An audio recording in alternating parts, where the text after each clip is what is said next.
Hello everyone. तो हम आ गए हैं नेक्स्ट वीडियो में जिसमें हम बिहार टीचिंग एग्जाम 4.0 के मैथ्स के कुछ प्रीवियस ईयर के क्वेश्चन और इम्पोर्टेंट क्वेश्चन डिस्कस कर रहे हैं, जिसमें मैंने मिक्स क्वेश्चन को लिया है। हर टाइप के क्वेश्चन को मैंने इसमें इंक्लूड किया है और मैंने ट्राई किया कि उसको मैं बेसिक मेथड और ट्रिक मेथड से उसको एक्सप्लेन करूँ ताकि आप उसको इजी वे में सॉल्व कर सके। तो बिना टाइम वेस्ट किए स्टार्ट करते हैं। तो पहला क्वेश्चन दिया है, एक सेकेंड। पहला क्वेश्चन है, यदि 3 की power 2x plus 3 equal to 81 की पावर x हो तो x का क्यूब ये किसके बराबर होगा। तो इसमें जो इक्वेशन दिया है, पहले हम इसमें x की वैल्यू फाइंड करेंगे। x की वैल्यू फाइंड करने के बाद हम उसका क्यूब करेंगे। तो पहले हम क्वेश्चन लिखते हैं, 3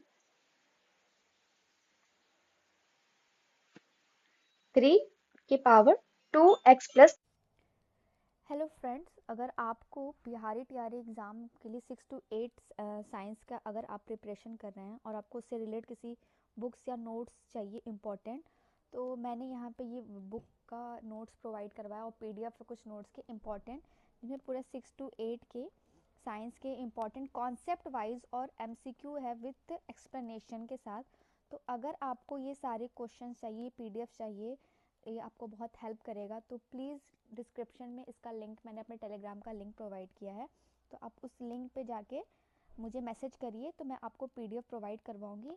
और इसकी कॉस्ट सिर्फ 29 रुपीज़ है, सिर्फ 29 रुपीज़ है। तो प्लीज़ प्लीज़ प्लीज़ आप परचेज़ करिए और मुझे टेलीग्राम पे मैसेज करिए तो मैं आपको ये पीडीएफ प्रोवाइड करूँगी। नेक्स्ट वीडियो में मैं बिहार स्टैटिक जीके का इंपॉर्टेंट क्वेश्चन के पीडीएफ प्रोवाइड कराऊंगी और फिर जैसे जैसे आप कमेंट करते जाएंगे या फिर रिकमेंड करते जाएंगे तो उस हिसाब से मैं आपको पीडीएफ नोट्स प्रोवाइड करवाती जाऊंगी। तो प्लीज़ आप मुझे मैसेज करें टेलीग्राम पे और लिंक मैंने डिस्क्रिप्शन बॉक्स में ऑलरेडी मेंशन किया हुआ है। Thank you so much. तो 3 power 2x plus 3 equal to 81 power x। Okay, तो अब 81 को आप क्या लिख सकते हैं? 81 को आप लिख सकते हैं 3 multiplied by 3 multiplied by 3 multiplied by 3। ठीक है, इसके फैक्टर इतने हो गए, यानी आप 3 को लिख सकते हैं 3 के पावर 4। अब यहाँ पे वैल्यू लिखेंगे, 3 power 2x plus 3 equal to 3 power 4। अब देखिए बेस दोनों का सेम है, तो जब बेस सेम होता है तो पावर इक्वल हो जाती है, यानी 2x plus 3 equal to 4। 2x 3 उधर जाएगा, माइनस होके 1 हो जाएगा, x इक्वल टू आएगा 1/2। ये आया 1/2। बट हमसे क्या पूछा है?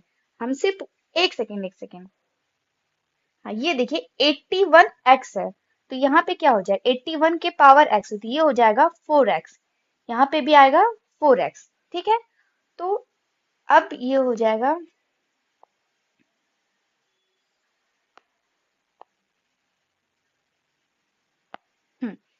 तो 2x plus 3 minus 4x equal to 0। तो अब क्या होगा, 2x माइनस 4x, ये माइनस 2x, 3 उधर जाएगा, -3, तो x की वैल्यू आई 3/2। एक्चुअली मैंने यहाँ पर नोटिस नहीं किया, ये 81 की पावर x है, तो जब 3 का पावर 4 करेंगे तो x मल्टीप्लाई हो जाएगा, तो 3 के पावर 4x हो जाएगा। x की वैल्यू आई 3/2, बट क्वेश्चन में हमसे क्या पूछा है, x क्यूब की वैल्यू फाइंड करनी है। तो x क्यूब की वैल्यू हो जाएगी हमारी 3/2 का क्यूब, यानी 27/8। तो ये ऑप्शन हमारा करेक्ट है। Okay, next video, next question है 0.52 ऊपर बार है प्लस 0.4707 के ऊपर बार है, तो ये किसके बराबर है? ठीक है, तो इसको कैसे सॉल्व करते हैं? जैसे पहला लिखिए, पहला हम लेंगे 0.52, 0.52 बार। इसको क्या कहते हैं, पहले आप नॉर्मली नंबर लिख लिया 52, जितने डिजिट पे बार दिया होता है डिनोमिनेटर में उतनी बार हम 9 लिखते हैं। अब नेक्स्ट आपका दिया है 0.407, इसमें 07 पे बार दिया है, तो आप क्या करेंगे, पहले पूरा नंबर लिखेंगे 4 407।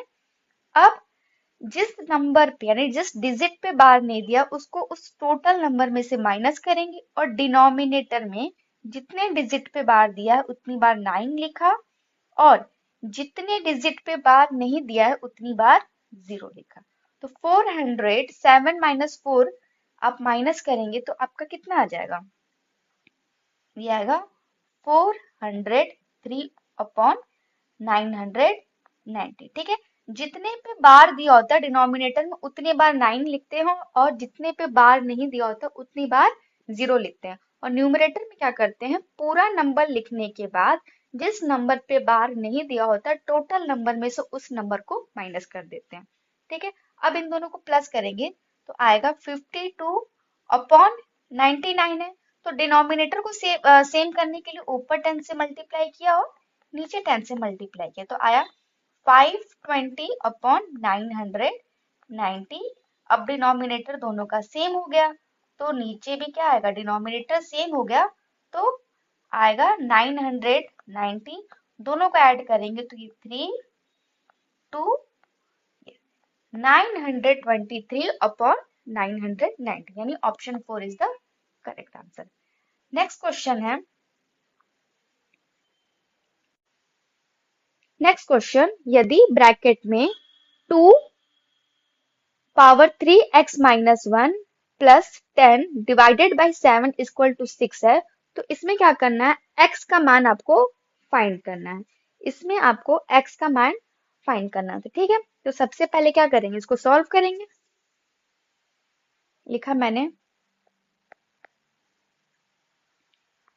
2 3x minus 1 plus 10 upon 7 equal to 6। ठीक है, डिनोमिनेटर में 7 आया तो उधर जाएगा तो मल्टीप्लाई हो जाएगा 2 power 3x minus 1 plus 10 6 multiplied 7 equal to 42 2 3x minus 1 10 उधर जाएगा तो माइनस हो जाएगा 42 माइनस 10 यानी 32 हो गया। ठीक है, 2 3x माइनस 1 32। ऐसा ही सेम क्वेश्चन हमने फर्स्ट क्वेश्चन में सेम किया था। अब क्या करेंगे, इसका बेस सेम करेंगे यानी 32 को फैक्टर करेंगे। तो 32 को अगर आप फैक्टर करेंगे तो देखिए क्या आएगा, ये होगा 2 multiplied by 2 multiplied by 2 multiplied by 2 यानी 2 2 जा 4 4 2 जा 8 8 3 जा 24 एक सेकेंड 2 2 जा 4 4 2 जा 8 8 2 जा 16 16 2 जा 32 यानी ये क्या आया 2 के पावर 5। ठीक है, तो अब देखिए 2 power 3x minus 1 equal to 2 power 5। दोनों का बेस समान हो गया, बेस इक्वल हो गया तो पावर भी क्या हो जाएगी, इक्वल हो जाएगी। 3x minus 1 equal to 5 3x equal to 6 x equal to 2 यानी x की वैल्यू कितनी आई, x की वैल्यू 2 आई। तो option C is the correct answer. Next question पे आते हैं।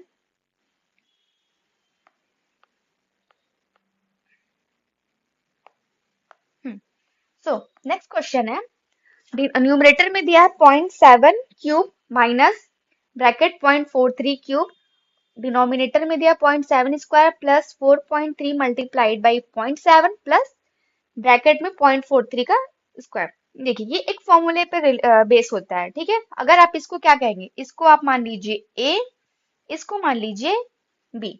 ठीक है, इसको मैंने माना a और उसको माना b।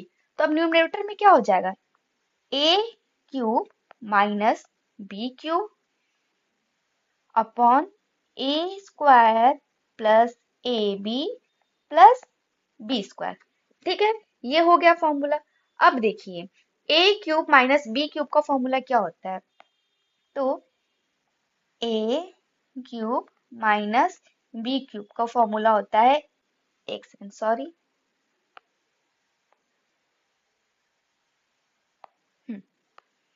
फॉर्मूला होता है a minus b in bracket a square plus b square plus A B. तो न्यूमरेटर में आप a cube minus b cube की जगह क्या रख सकते हैं, इस फॉर्मूले को लिख सकते हैं, तो मैंने वही लिखा।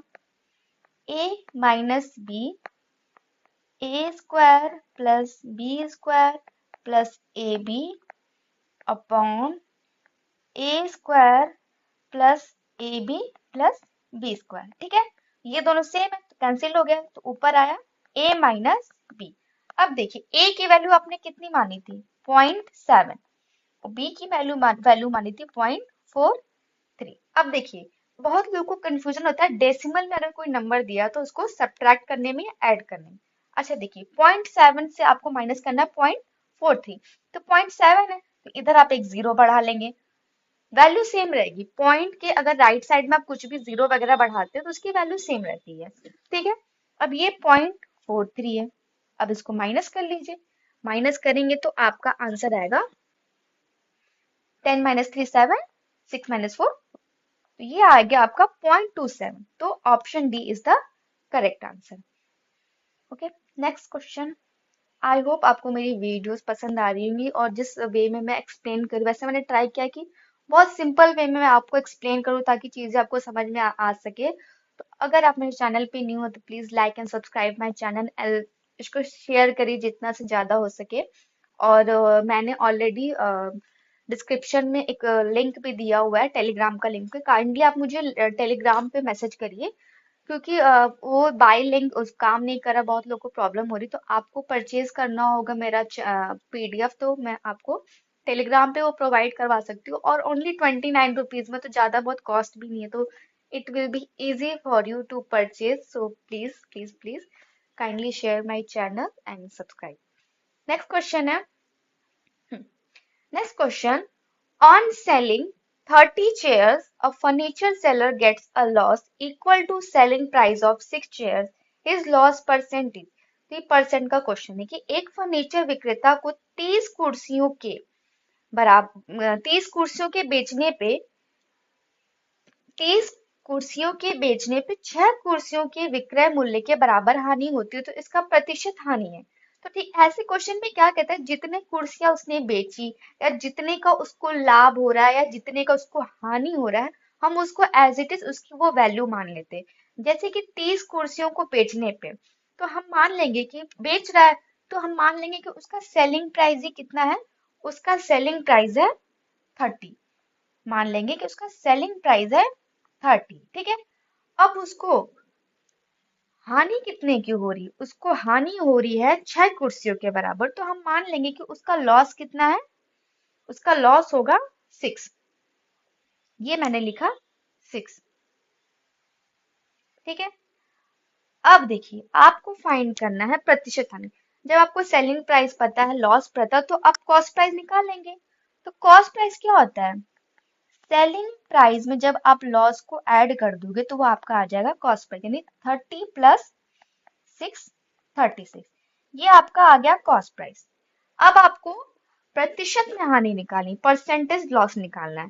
तो देखिए लॉस हो रहा है 6 का, जब भी लॉस होता है या प्रॉफिट होता है उसको हमेशा हम कैलकुलेट कॉस्ट प्राइस के बेसिस पे करते हैं। तो 6 का हमें हुआ लॉस कितने पे, 36 पे, और इसको परसेंट में चेंज करना है तो आप 100 से मल्टीप्लाई कर देंगे, तो 6 6 जा 36, ये आया 100 अपॉन 6, 2 से डिवाइड करेंगे 50 अपॉन 3, इतना आया।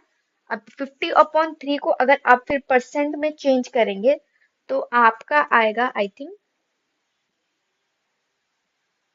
हाँ हाँ, तो 50/3, हाँ सही किया है मैंने, कोई मिस्टेक नहीं है। तो फिर हाँ इसको डिवाइड करेंगे तो आएगा आपका 3 1 जा 3, फिर 6 टाइम पे जाएगा तो आएगा 60:2/3%। ये आएगा आपका फाइनल आंसर। ठीक है, अब आते हैं नेक्स्ट क्वेश्चन पे।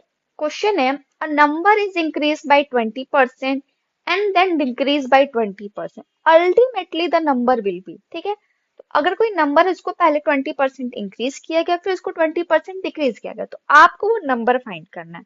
अगर किसी क्वेश्चन में वो नंबर सेम है, अगर किसी सेम नंबर से उसको इंक्रीज किया जाए और सेम नंबर से इसको डिक्रीज किया जाए, तो हमेशा याद रखिए उसमें हमेशा क्या होता है, तो 20% मान लीजिए इंक्रीज करेगा और then decrease by 20, number is increase by 20% and then decrease by 20%, तो उसमें टोटल उस नंबर में अल्टीमेटली चेंज कितना आया है, वो नंबर कितना होगा। ठीक है, तो अब देखिए, एक तो इसका ट्रिक होता है कि अगर वो एक्स वैल्यू ही सेम है, क्या है वो, एक्स वैल्यू सेम है, मतलब एक्स परसेंट ही बढ़ाएगा और एक्स परसेंट ही घटाएगा, तो ये होता है कि एक्स स्क्वायर अपॉन 100।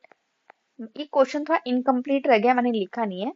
चेंज पूछा था लास्ट में कि चेंज कितना है, तो ये आपका चेंज आएगा।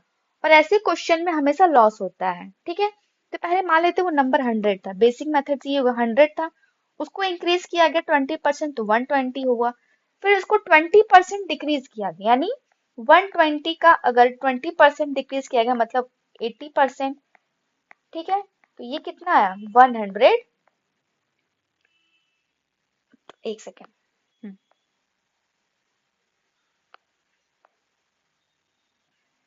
हाँ, तो ये आया 12 मल्टीप्लाइड बाई 8 यानी 96। ठीक है, तो 120 से 96, ठीक है, पहले 100 था फिर 120 हुआ फिर 96 हुआ। तो अब पूछ रहा है कि जो ओरिजिनल वैल्यू है और जो फाइनल वैल्यू उसमें कितना चेंज आया। तो आप देख सकते हैं कि कंपैरिजन ओरिजिनल वैल्यू से करना है, चेंज कितना आया 4। ठीक है, और कंपैरिजन ओरिजिनल वैल्यू से कर रहा है और उसका परसेंट निकालना है, तो आप जब उसको सॉल्व करेंगे तो आएगा 4%, उसमें चेंज आया, यानी 4% वो कम था, लेस था। अब इस फॉर्मूले पे करेंगे एक्स स्क्वायर अपॉन 100, तो एक्स की वैल्यू है 20, तो 20 का स्क्वायर हो जाएगा 400 अपॉन 100, 0 to 0 कैंसिल, परसेंट आया हमारा 4% लेस। ऐसे क्वेश्चन में हमेशा लॉस होता है या तो फिर वो नंबर ही लेस आता है। अगर कंपैरिजन करने को आएगा, कंपैरिजन इसमें ओरिजिनल वैल्यू से करना था, इसीलिए मैंने 96 का कंपैरिजन 100 से किया था। नेक्स्ट क्वेश्चन, आई होप आपको एक क्वेश्चन समझ में आया होगा। अगर आपको एक क्वेश्चन समझ में नहीं आया तो प्लीज आप मुझे कमेंट बॉक्स में करिएगा, तो नेक्स्ट वीडियो में मैं उस क्वेश्चन को दोबारा लूंगी। नेक्स्ट क्वेश्चन है कि मेंसुरेशन से क्वेश्चन है कि एक 6 सेंटीमीटर त्रिज्या वाले गोले को आंशिक रूप से भरे पानी के एक बेलनाकार बर्तन में डाला गया। ठीक है, पहले एक बेलनाकार बर्तन बना लेते हैं। तो हमारा बेलनाकार बर्तन क्या होगा, ऐसा ही होगा। ठीक है, अब उसमें क्या किया गया, एक त्रिज्या 6 सेंटीमीटर वाले त्रिज्या के गोले को डाला गया। मान लीजिए ये एक कोई गोला है, इसमें डाल दिया गया है, जिसकी त्रिज्या क्या है 6 सेंटीमीटर है। ठीक है, और बर्तन की त्रिज्या जो है वो 8 सेंटीमीटर। यदि गोला उसमें पूर्णतः डूब जाता है तो ऊपर उठे पानी की ऊंचाई कितना है। ऐसे क्वेश्चन में सिंपल आप याद रखिएगा, जो भी उसमें ऑब्जेक्ट डाला गया, जो भी चीज डाला, उसका जितना वो वॉल्यूम होगा उतना ही वॉल्यूम वो कवर करेगा।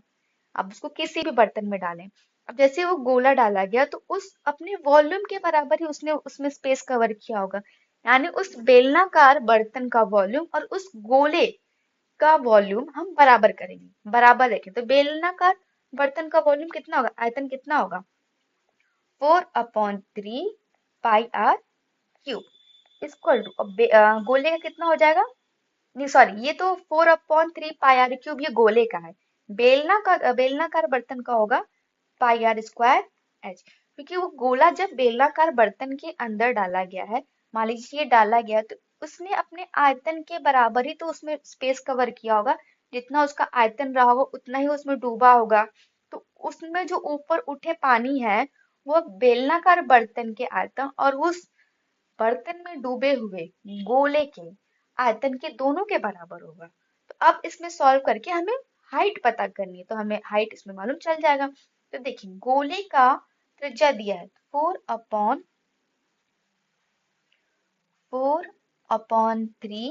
पाई 6 cube equal to pi R, इसका दिया है 8 का स्क्वायर मल्टीप्लाइड बाई एच, तो पाई से पाई कैंसिल हो गया। ठीक है, 4/3, 6 का क्यूब हो जाएगा 216 और 8 का स्क्वायर हो जाएगा 64। ये आया हाइट। ठीक है, अब इसको सॉल्व करेंगे। 4/3 216, ये अपॉन में आ जाएगा। पहले ये क्या करते हैं कि 216 को 3 से डिवाइड करते हैं, तो 3 7 जा 21, ये आ जाएगा। 4 मल्टीप्लाइड बाई 72, ये अपॉन में आ गया 64, ये आ गया 8 8 जा 80, 8 8 जा 64, 8 9 जा 72, तो 4 मल्टीप्लाइड बाई 9 अपॉन 8, तो ये हो जाएगा। तो 9 अपॉन 2 equal to 4.5 centimetre. Option C is the correct answer. ठीक है, आई होप आपको एक क्वेश्चन समझ में आएगा। मैंने बहुत बेसिक मेथड में समझाने की कोशिश की है। नेक्स्ट टाइम आप मुझे बोलिएगा तो मैं और इसको इजी वे में आपको समझाऊंगी। तो चलते हैं नेक्स्ट क्वेश्चन पे। Fourth proportion to 12, 8 and 6 is same as the third proportion to k and 6. What is the value of k? 12, 18 और 6 का चतुर्थ अनुपात k और 6 के तृतीय अनुपात के बराबर है, तो k का मान ज्ञात करना है। देखिए, अगर दो संख्या दी है, उसका मीन प्रोपोर्शन हमें फाइंड करना है। मान लीजिए a और b दिया हुआ है और उसका मीन प्रोपोर्शन फाइंड करना है, तो ये फॉर्मूला अप्लाई करते हैं, अंडर रूट ए बी। और अगर a b और थर्ड प्रोपोर्शन फाइंड करना है, तो उसका फॉर्मूला होता है b स्क्वायर अपॉन a। और फोर्थ प्रोपोर्शन फाइंड करने के लिए क्या करते हैं, मान लीजिए a b c और फोर्थ प्रोपोर्शन फाइंड करना है, तो उसका फॉर्मूला होता है b multiplied by c upon a। तो क्वेश्चन में पहला दिया है कि 12 और 18 और 6 का चतुर्थ अनुपात k दिया है, तो पहले चतुर्थ अनुपात निकालेंगे। 12, 18 और 6 का जो चतुर्थ अनुपात कितना दिया है, k दिया है, मतलब इसकी वैल्यू हम निकालेंगे। मान लीजिए क्या हो गया, इसका चतुर्थ अनुपात क्या हो जाएगा, ये हो गया आपका a b और c। फॉर्मूले पर रखेंगे तो b multiplied c upon a, यानी 18 मल्टीप्लाइड बाई 6 अपॉन a। ठीक है, का चतुर्थ अनुपात k और 6 के तृतीय अनुपात के बराबर है। ये k और 6, इसका जो तृतीय अनुपात क्या हो जाएगा, तृतीय अनुपात का फॉर्मूला होता है b स्क्वायर अपॉन a। मान लीजिए ये a है और ये b है, उसका तृतीय अनुपात हो जाएगा b स्क्वायर अपॉन a, यानी 36 अपॉन k। अब क्या करेंगे, इसको हम सॉल्व करेंगे। ठीक है, एक सेकेंड, यहाँ पे ये आएगा आपका, एक सेकेंड, 18 मल्टीप्लाइड बाई 6 अपॉन, मतलब a की वैल्यू क्या है 12 है, तो यहाँ पे आएगा 12। अब इसको सॉल्व करेंगे तो 6 से करेंगे, 6 2 जा 12, 6 3 जा 18। ठीक है, 6 6 जा 36, और ये हो जाएगा आपका k इक्वल टू, उधर जाएगा मल्टीप्लाई हो जाएगा, तो 6 मल्टीप्लाइड बाई 2 अपॉन 3, ये हो जाएगा 3 से 2 कैंसिल हो जाएगा, तो आएगा k की वैल्यू 4। तो ऑप्शन में B option is the correct option. Next question बढ़ते हैं। दो क्रमागत प्राकृतिक संख्याएं हमेशा क्या होती हैं? ठीक है, दो क्रमागत प्राकृतिक संख्याएं हमेशा क्या होती है? पहला ऑप्शन दिया आपका अभाज्य संख्या, दूसरा दिया है विषम संख्या, तीसरा दिया है सम संख्या, चौथा दिया है सअभाज्य संख्या। अभाज्य संख्या मतलब प्राइम नंबर, विषम संख्या मतलब ऑड, सम यानी इवन, और सअभाज्य संख्या यानी क्रो प्राइम नंबर। अभाज्य संख्या यानी प्राइम नंबर क्या होता है, जिनका फैक्टर सिर्फ 2 होता है, मतलब ऐसा नंबर जो खुद से डिवाइड होता है। ठीक है, वो क्या, जो सिर्फ एक या फिर खुद से डिवाइड होता है, वो आपका हो जाता है प्राइम नंबर यानी अभाज्य संख्या। विषम संख्या जो 2 से डिवाइड नहीं होते हैं, वो क्या होते हैं आपके विषम संख्या, जैसे 1 3 5 7, ये क्या है, विषम संख्या है।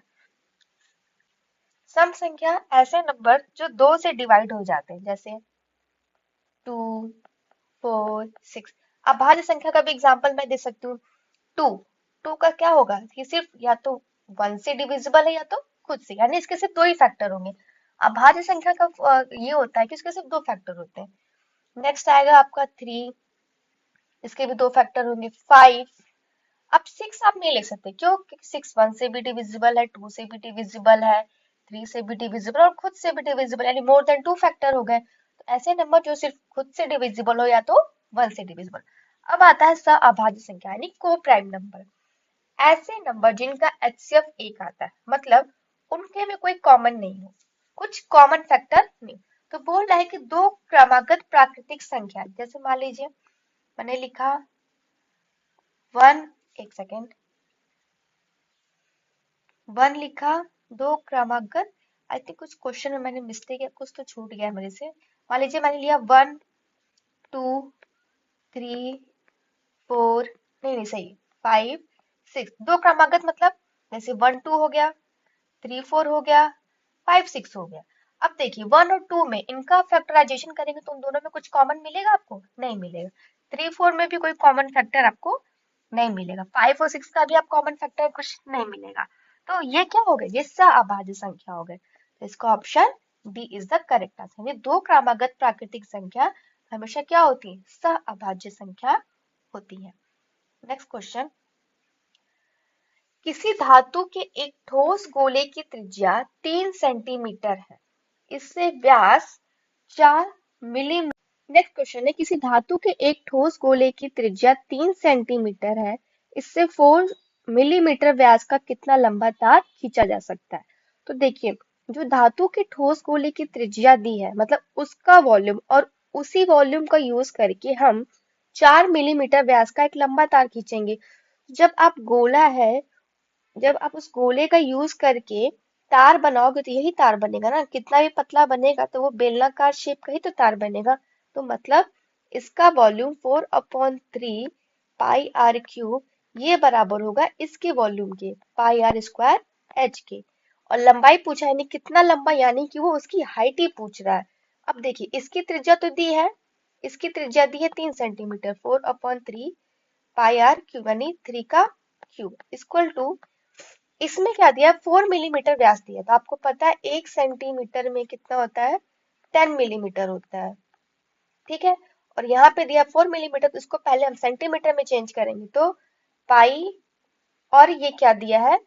व्यास दिया है, तो इसका त्रिज्या क्या हो जाएगा? आधा हो जाएगा, यानी 2, और इसको 10 से डिवाइड करेंगे तो ये सेंटीमीटर में चेंज हो जाएगा। मल्टीप्लाई, और हाइट हमें फाइंड करनी। यहाँ से आपको समझ में आ गया होगा कि 1 सेंटीमीटर इक्वल टू 10 मिलीमीटर। तो मिलीमीटर को जब आप सेंटीमीटर में चेंज करेंगे तो 10 से डिवाइड करेंगे, और ये ऑलरेडी व्यास दिया हुआ है। तो त्रिज्या फाइंड करने के लिए मैंने उसका क्या किया? 2 से डिवाइड किया तो 2 आ गया उसका रेडियस। अब इसको सॉल्व करेंगे, पाई से पाई कैंसिल, 2 2 जा 4, ये 4 कैंसिल, तो आया 3 का क्यूब क्या हो जाएगा? 27/3 equal to 1/100 multiplied by height. ये इसकी हाइट होगी, तो ये हो जाएगा 3 9 3 9 27, तो हाइट इसका आया 900 सेंटीमीटर। बट ऑप्शंस में क्या दिया? ऑप्शंस में सारे मीटर में दिए, तो सेंटीमीटर है तो उसको मीटर में चेंज करने के लिए क्या करेंगे? 100 से आप डिवाइड करेंगे तो आएगा 900/100 यानी 9 मीटर। ठीक है, सेंटीमीटर को जब आप मीटर में चेंज करते हैं तो 100 से डिवाइड करते हैं, क्यों? क्योंकि 1 metre equal to 100 centimetre. So next question,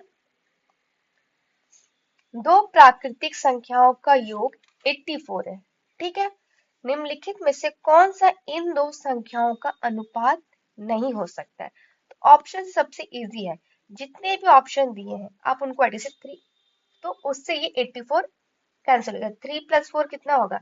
ये भी 7 होगा, ये भी 7 होगा, ये कितना हो रहा है? ये 12 हो रहा है, और ये कितना हो रहा है? 11 हो रहा है। अच्छा, पूछा है नहीं कौन सा अनुपात नहीं हो सकता, तो आप देख लीजिए कि 84 किससे डिविजिबल नहीं हो रहा? 7 से 84 डिविजिबल होता है, यानी ये पहला सही है। ये भी डिविजिबल होता है, ये सेकंड वाला भी रेशियो सही है। 12 से भी डिवाइड होता है, 12 7 या 84, यानी ये वाला भी ऑप्शन सही। लेकिन 11 ये एक ऐसा रेशियो है जो 84 को डिवाइड नहीं करता, इसका मतलब ये अनुपात नहीं हो सकता। तो option D is the correct answer. Next question है कि सभी विषम अभाज्य संख्या को एक साथ 100 तक गुणा किया जाता है तो गुणनफल में इकाई अंक क्या है?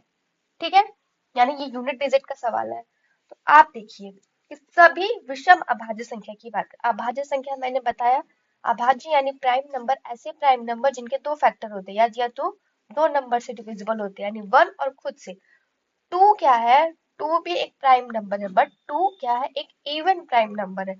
तो क्वेश्चन में क्या बोला है कि हमें सिर्फ विषम अभाज्य संख्या लेनी है। क्या? हमें सिर्फ विषम अभाज्य संख्या लेनी है। तो अब विषम में क्या होगा? स्टार्टिंग से आएगा 3 5 7, उसके बाद अगर आप जाएंगे तो आपका आएगा 11, करते करते आपके बहुत सारे होंगे। अब देखिए इस नंबर में आ गया 5। अब नंबर 5 का रूल क्या होता है, अगर मैंने इवन नंबर भी लिया होता यानी मैंने 2 को भी लिया होता, जैसे मान लीजिए 2, 3, 5, 7, तो अगर मैंने 2 को भी इंक्लूड किया होता तो 2 मल्टीप्लाइड बाई 5 लास्ट में 0 आता, यानी उसका यूनिट प्लेस 0 आता। तो एक बार 5 आ गया और 2 आ गया तो इवन नंबर से मल्टीप्लाई होने के बाद 0 आ गया, यानी उसका यूनिट प्लेस में यानी इकाई अंक हमेशा 0 आता, बट 2 को हमने क्या किया, इंक्लूड नहीं किया। तो अब सिर्फ आ रहा है 5। तो यूनिट प्लेस उसका क्या आता, 0 आता अगर 2 और 5 का मल्टीप्लाई करेंगे। तो क्वेश्चन में क्या आ रहा है, 2 तो आ नहीं रहा है, 5 आ रहा है, तो 5 का यूनिट प्लेस हमेशा 5 आता है, क्योंकि 5 में आप किसी भी नंबर से मल्टीप्लाई करो उसका यूनिट पे जो आएगा वो हमेशा 5 ही आएगा, यानी ये आपका करेक्ट होगा। नेक्स्ट क्वेश्चन, 4 की power 71 plus 4 power 72 plus 4 power 73 plus 4 power 74 is divisible by which of the following. ठीक है, तो ये दिया है, इसको सॉल्व करना है। अब देखिए 4 टू द पावर 71, ये 4 टू द पावर 71 कॉमन ले लेंगे, क्योंकि ये सबके में होगा, जो सबसे लोवेस्ट पावर होगा उसको हम कॉमन ले लेंगे, क्यों, क्योंकि वो सबके में आएगा। तो कॉमन लिया, 4 पावर 71 तो आया 1 प्लस 4 पावर 2, सॉरी 4 पावर 1। ठीक है, 4 पावर 1, क्योंकि यहाँ पे 72 इसमें से 71, यहाँ पे 72 और 72 में से 71 कॉमन हो गया तो 1 आया, 4 पावर 1 1। नाउ 73 में से 71 गया तो 4 पावर 2 प्लस 4 पावर 3। अब इसको सॉल्व करेंगे, 4 टू द पावर 71 ब्रैकेट में 1 प्लस 4 प्लस 16 प्लस 64। अब क्या करेंगे, इन सबको ऐड कर देंगे, तो ऐड करेंगे आप तो आएगा 4 टू द पावर 71, इसको ऐड किया तो 4 plus 6, 6 plus 4 10, 10 plus 4 14, 150, carry 1, 6 plus 1 7, carry 1 plus 85, ये आया 4 to the power 71 multiplied by 81। अब आप ऑप्शन में से चेक कर लीजिए कि क्या 85 किसी से डिविजिबल है, तो हाँ 85 किससे डिविजिबल है, 71 से। तो अगर ये 70 से डिविजिबल है तो मतलब ये पूरा नंबर भी क्या होगा, 17 से डिविजिबल। डिविजिबिलिटी मतलब अगर रिमाइंडर 0 आ रहा है तो मतलब वो पूरा नंबर उससे डिविजिबल है। तो ऑप्शन 17 जो है हमारा करेक्ट आंसर। नेक्स्ट क्वेश्चन है, find the ratio between the fourth proportional of 12, 16, 6 and the third proportional of 4 and 6। तो 12, 6, 6 के चतुर्थ अनुपात और 4 और 6 के तृतीय अनुपात के मध्य अनुपात ज्ञात करना है। तो ऑलरेडी मैंने आपको पहले एक प्रीवियस क्वेश्चन में बताया था कि फोर्थ प्रोपोर्शनल दिया होता है तो कैसे फाइंड करते हैं, और थर्ड प्रोपोर्शनल दिया होता है तो कैसे फाइंड करने होते हैं। तो मान लीजिए ए को यहाँ पे 12 क्या हो जाएगा आपका, ए, ये बी और सी, इसको भी आप क्या मान लेंगे, ए मान लेंगे और बी मानेंगे। जब फोर्थ प्रोपोर्शनल फाइंड करना होता है तो उसका फॉर्मूला क्या होता है, b multiplied by c upon a, और थर्ड प्रोपोर्शनल के लिए क्या होता है, तो बी स्क्वायर अपॉन ए। ठीक है, तो बी मल्टीप्लाइड सी मतलब 16 मल्टीप्लाइड बाई 6 अपॉन 12। इसको सॉल्व करेंगे तो 4 3 जा 12, 4 4 जा 16, 3 2 जा 6, तो ये आया हमारा 8। इसको सॉल्व करेंगे तो आएगा 6 स्क्वायर 36 अपॉन 4, ये आया हमारा 9। इन दोनों का रेशियो निकालना है, फोर्थ प्रोपोर्शन और थर्ड प्रोपोर्शन का, तो इसका रेशियो आएगा 8:2 अपॉन 9, यानी 8 ratio upon 9 is the correct option. Now next question है, what is the remainder when a prime number greater than 7 is divided by 6। जब 7 से बड़ी अभाज्य संख्या को 6 से विभाजित किया जाता है तो शेषफल क्या होता है। We have already discussed that what is prime number। Prime number क्या होता है, that number having only two factor। ऐसा नंबर जो या तो सिर्फ 1 से डिविजिबल होता है या तो खुद से डिविजिबल होता है, ऐसे नंबर प्राइम नंबर होते हैं। तो इसमें कंडीशन क्या दी है? कंडीशन ये दी है कि वो नंबर 7 से बड़ी होनी चाहिए। तो अब आप सोच रहे होंगे कि 7 से बड़ी अभाज्य संख्या को अगर 6 से विभाजित किया तो शेषफल क्या आना चाहिए? तो 7 से बड़ी संख्या क्या है? आप कह सकते हैं 7 से बड़ी संख्या तो 11 है। अब 11 को 6 से मैंने डिवाइड किया तो कितना आया? 6 1 जा 6, 6 2 जा 12। तो ये तो इससे ज्यादा हो गया। ठीक है, तो अब 6 1 जा 6, तो 11 माइनस 6 ये आया 5। तो ऑप्शन में तो 5 आपको दिख गया। तो अब क्या करेंगे? डायरेक्टली आप 5 पे टिक करेंगे? एक बार और चेक करते हैं, 13 से भी देखते हैं, 13 को भी ट्राई करते हैं। 13 इसको भी किया तो 6 2 जा 12, ठीक कितना आया? 1। देखिए 11 भी 7 से बड़ी अभाज्य संख्या है और 13 भी। दोनों में क्या आ रहा है? एक में आ रहा है 5 और एक में आ रहा है 1। तो ठीक ऐसे क्वेश्चन में क्या करते हैं? ऐसे में आपका होगा मोर देन अबव। अब देखिए किससे डिवाइड करने के लिए बोला था? 6 से डिवाइड करने के लिए बोला था। तो 6 का आप क्या करिए? प्राइम फैक्टराइजेशन करिए। 6 का प्राइम फैक्टराइजेशन करेंगे तो क्या आएगा? 2 और 3। 2 और 3 मतलब 2 भी 6 का प्राइम फैक्टराइजेशन फैक्टर है और 3 भी इसका क्या है? प्राइम फैक्टर है। तो देखिए 2 क्या हो गया? ये हो गया इसका मतलब 2 भी जो 6 को डिवाइड कर रहा है और 3 भी 6 को डिवाइड कर रहा है। तो प्राइम फैक्टराइजेशन का मतलब शॉर्ट ट्रिक है, जो सबसे स्मॉल नंबर होगा यानी 2, यानी कि दो ऐसे नंबर हो गए, यानी दो रिमाइंडर आएगा। अगर आप 11 को देखिए, जब आपने डिवाइड किया तो 5 आया और 13 को भी डिवाइड किया तो 1 आया। तो प्राइम फैक्टराइजेशन करने के बाद जो स्मॉलेस्ट नंबर होता है उसको आप कंसीडर करेंगे कि हाँ उतना फैक्टर आएगा या उतना रिमाइंडर आएगा। Next question, the cost price of 36 article is equal to the selling price of X article. If the profit is 20%, then what is the value of X? कि 36 वस्तुओं का क्रय मूल्य, मान लीजिए कि 36 है, इनका क्रय मूल्य यानी कॉस्ट प्राइस बराबर है एक्स वस्तुओं के सेलिंग प्राइस के यानी एसपी के। ठीक है, तो सीपी यानी cost price upon selling price equal to हो गया एक्स अपॉन 36। ठीक है, तो कॉस्ट प्राइस की वैल्यू एक्स और सेलिंग प्राइस की वैल्यू 36 है। और प्रॉफिट कितने का हो रहा है? प्रॉफिट हो रहा है हमारा 20% का। तो इसको रेशियो में चेंज करेंगे, 20 अपॉन 100 इक्वल टू 1 अपॉन 5। देखिए डिनोमिनेटर में जो वैल्यू होती है, अगर परसेंटेज का क्वेश्चन तो डिनोमिनेटर में जो भी वैल्यू होती है वो कॉस्ट प्राइस होती है। ये हमारा अगर कॉस्ट प्राइस है, ठीक है, प्रॉफिट हो रहा है हमें 1 का, तो सेलिंग प्राइस क्या हो जाएगा? सेलिंग प्राइस हो जाएगा हमारा 5 plus 1 equal to 6। But question में कितना दिया है? क्वेश्चन में तो 36 दिया है, यानी 6 की वैल्यू दी है 36। तो एक यूनिट की वैल्यू यानी 1 यूनिट की वैल्यू हमने निकाली 36 अपॉन 6 इक्वल टू 6, यानी 1 यूनिट की वैल्यू हमारी आ गई 6। तो अब हमसे पूछ रहा है कि x का मान कितना होगा? तो x का मान आप बताइए कितना होगा?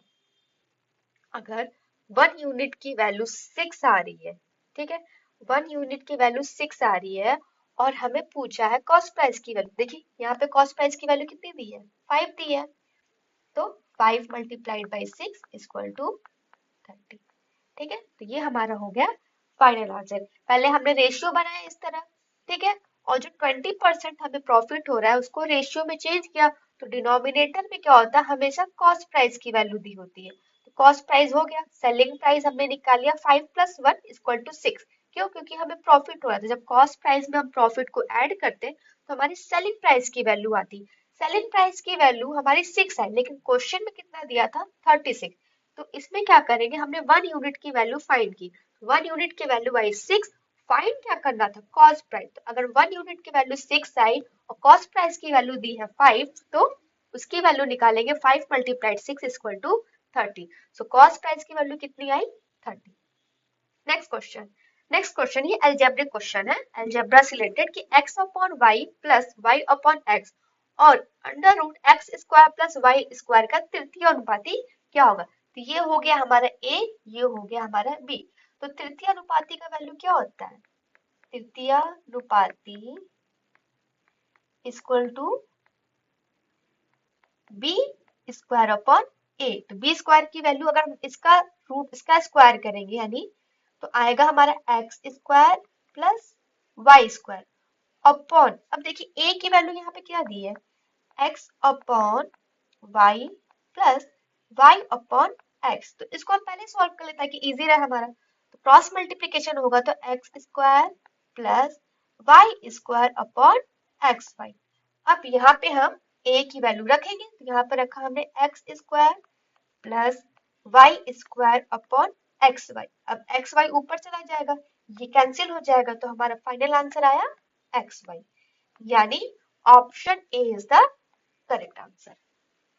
नेक्स्ट नेक्स्ट क्वेश्चन, तीन संख्याओं का योग 98 है यदि पहली संख्या का दूसरी से अनुपात दो संबंधित तीन है यानी 2:3 है, और दूसरी संख्या का तीसरी संख्या से अनुपात 5:8 यानी 5 संबंधित 8 है, तो तीसरी संख्या कौन सी होगी। देखिए क्या दिया है, मान लीजिए पहली संख्या, तो मान लीजिए पहली संख्या a:b में, ये दिया है 2:3, और कह रहा है दूसरी संख्या का तीसरी से यानी b का c से कितना दिया है 5:8। अब क्या करेंगे हम abc फाइंड करेंगे, पहले a:b:c। a:b की वैल्यू दी है 2:3, b:c की वैल्यू दी है 5:9। अब देखिए यहाँ पे c का ये वाला पार्ट खाली है और यहाँ पे भी a का ये वाला पार्ट खाली। अब इसको फाइंड करेंगे, तो इसका ट्रिक होता है कि एक सेकेंड, ठीक है।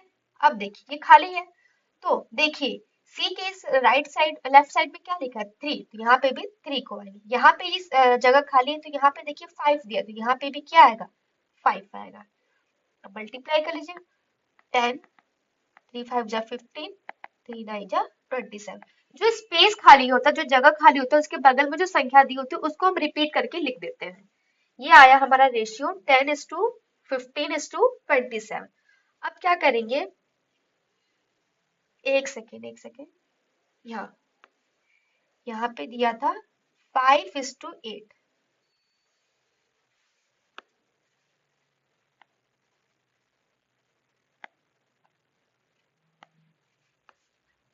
8, तो यहाँ पे भी आएगा 8 और यहाँ पे आएगा हमारा 24, ठीक है।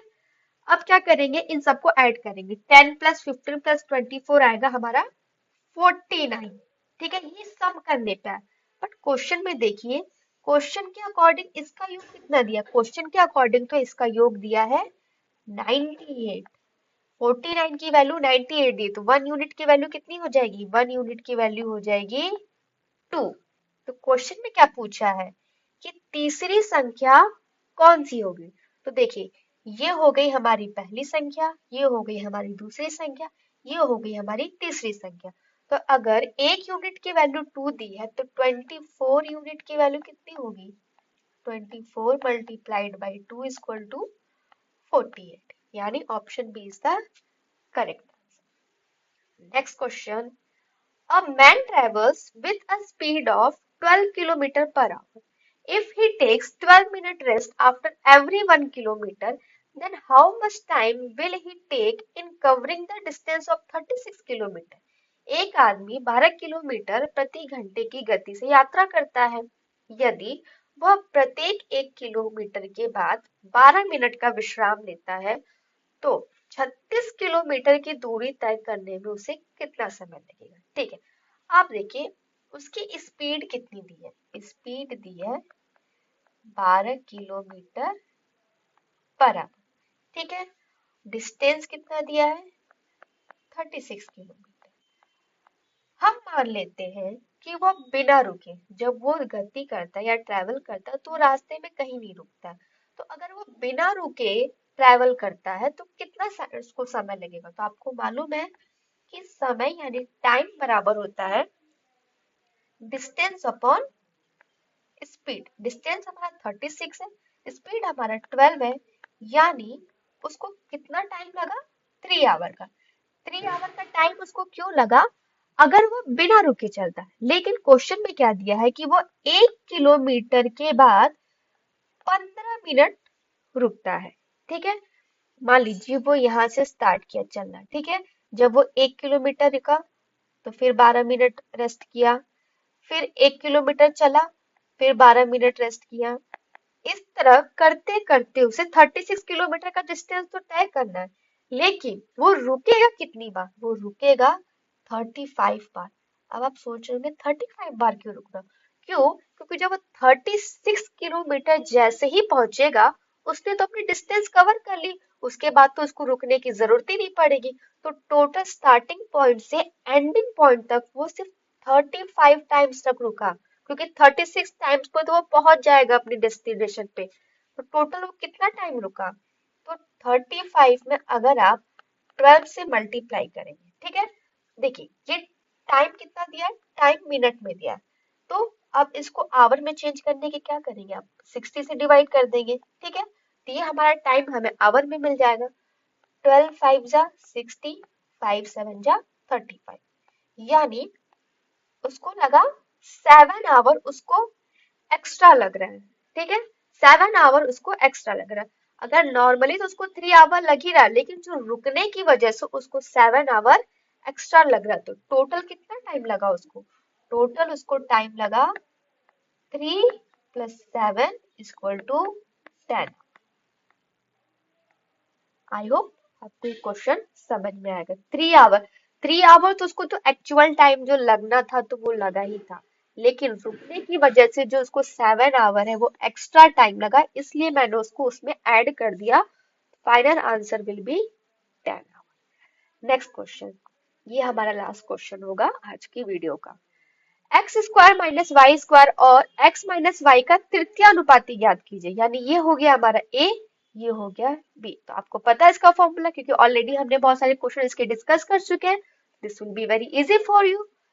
B square upon a, b की वैल्यू क्या दी है, एक्स माइनस वाई का whole square upon a, x square minus Y square, ठीक है। अब हमें ऑप्शन के अकॉर्डिंग उसको सॉल्व करना है, क्योंकि हमें ऑप्शन में उसका आंसर चाहिए। तो अब क्या करेंगे, उसको एक्सपेंड करेंगे। एक्स, एक सेकेंड, एक्स माइनस वाई को हम क्या लिख सकते हैं, x minus y, x minus Y का 2 बार मल्टीप्लाई करेंगे तभी तो वो आएगा एक्स माइनस वाई का होल स्क्वायर, और डिनोमिनेटर में दिया x square minus Y square, तो ये a square minus b square का फॉर्मूला, यानी ये हो जाएगा x plus y x minus y. तो x minus y to x minus y cancel हो गया। ये आया हमारा final answer, x minus y upon x plus y. तो option A is the correct answer. अगर आपको मेरी वीडियो पसंद आई है तो प्लीज इसको लाइक करें, शेयर करें और सब्सक्राइब करें। और ऑलरेडी मैंने अपनी वीडियो का जो पीडीएफ है 6 to 8 साइंस का, उसका लिंक ऑलरेडी मैंने डिस्क्रिप्शन बॉक्स में मेंशन किया है और कमेंट बॉक्स में उसको पिन किया है। अगर आपको पीडीएफ चाहिए तो आप मुझे टेलीग्राम पे मैसेज कर दें। Cost is only 29 rupees. मेरे पास बिहार स्टैटिक जीके का भी पीडीएफ है और प्राइमरी एग्जाम का भी रिलेटेड इंपॉर्टेंट जीके जीएस के भी क्वेश्चन है। तो नेक्स्ट वीडियो में मैं उसका पीडीएफ आपको अपलोड करूंगी, और उसके एक वीडियो शॉर्ट मिनी वीडियो भी आपको मैं दिखाऊंगी, ताकि आपको आइडिया लग जाए कि हाँ कि आपको उसको परचेज करना है कि नहीं करना। और अगर आपको परचेज करना है तो kindly DM on my Telegram. So bye bye everyone, have a nice day.